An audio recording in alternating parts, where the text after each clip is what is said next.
Hello అండి, నమస్తే. Welcome back to my YouTube channel. This is SK Molali, mechanical department assistant professor. So ఈరోజు మీ ముందుకు ఒక వీడియో తీసుకొస్తున్నాను అనమాట. అదేంటంటే ప్రాబ్లం అనమాట. సో ప్రాబ్లం వచ్చేసి మనకి ఇచ్చిన ప్రాబ్లం ఈ విధంగా ఉందండి.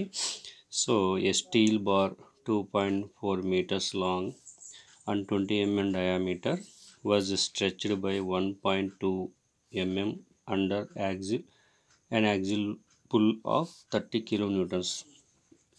Determine stress, strain and Young's modulus.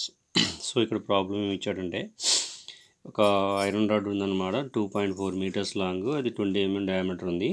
అది స్ట్రెచ్ చేయబడింది, అంటే దానికి కొంత లోడ్ అప్లై చేసినప్పుడు 30 kilonewtons లోడ్ అప్లై చేసినప్పుడు స్ట్రెచ్ అయిందండి, లాగబడింది అనమాట.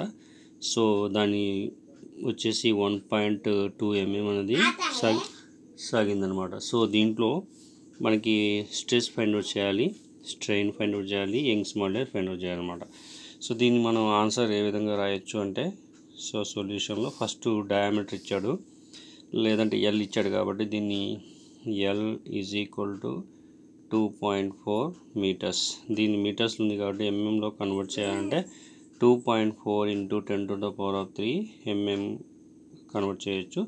అలాగే ఇక్కడ డయామీటర్ ఇచ్చాడు, D is equal to 20 mm diameter. అలాగే ఇక్కడ స్ట్రెచ్డ్ బై లెంత్ అన్నాడు, అంటే సాగిందనమాట అది. సో ఇక్కడ డెల్టా ఎల్ అనమాట, delta L is equal to 1.2 mm.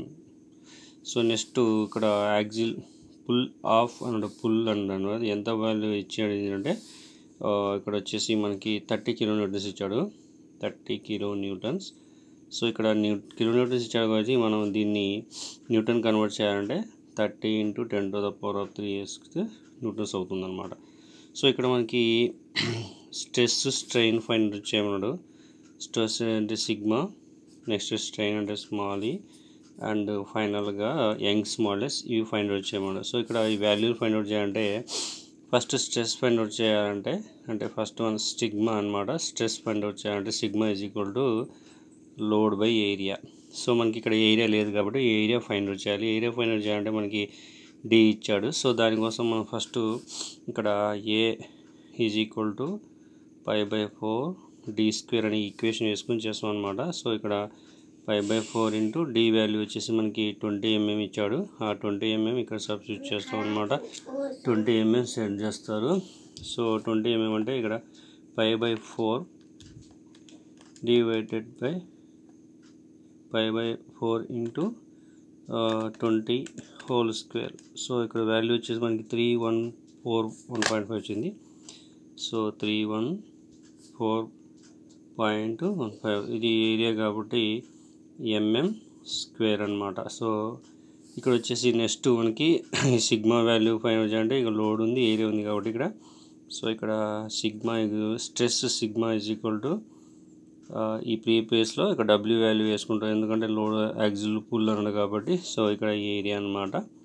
So ఇక్కడ ఇది వచ్చేసి వాల్యూ 30 × 10⁻³ డివైడెడ్ బై ఇక్కడ ఏ వాల్యూ వచ్చేసి 314.15. సో దీన్ని మనం క్యాలిక్యులేషన్ చేసినట్టయితే ఎంత వాల్యూస్ చూద్దాం. 30 × 10⁻³ డివైడెడ్ బై 314.15. సో 95.49 వచ్చింది.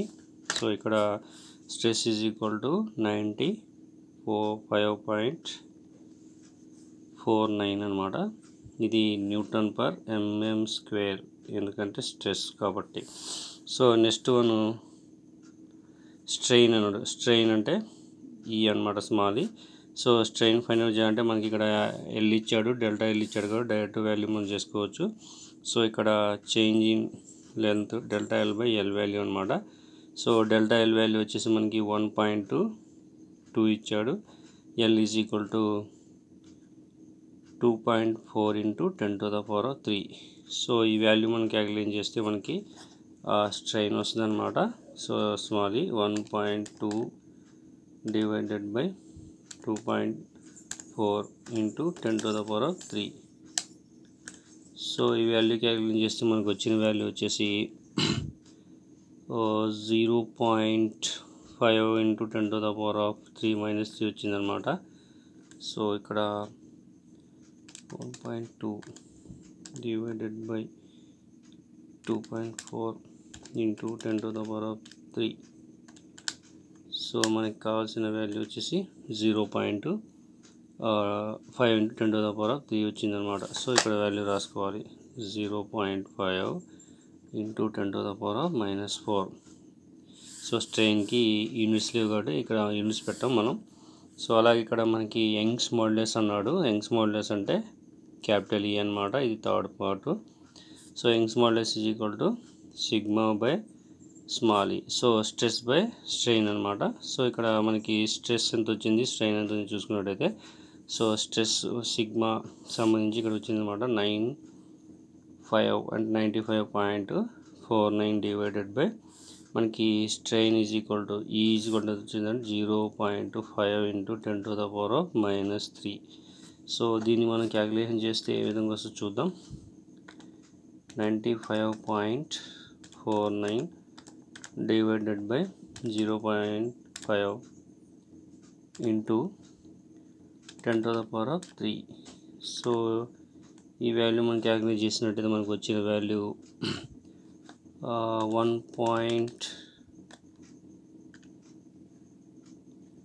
1.91 into 10 to the power of 5 వచ్చిందనమాట వాల్యూ. సో ఇక్కడ 1.91 into 10 to the power of 5 Newton per mm square. So problem అనేది మనం ఈ విధంగా చేస్తాం అనమాట. సో ఈ వీడియో కానీ మీకు నచ్చినట్లయితే లైక్ చేయండి, కామెంట్ చేయండి, సబ్స్క్రైబ్ చేయండి నా యూట్యూబ్ ఛానల్ని. నెక్స్ట్ వీడియోలో మీకు ఇంకో ప్రాబ్లం తీసుకొస్తాను అనమాట. So thank you for watching this video అండి.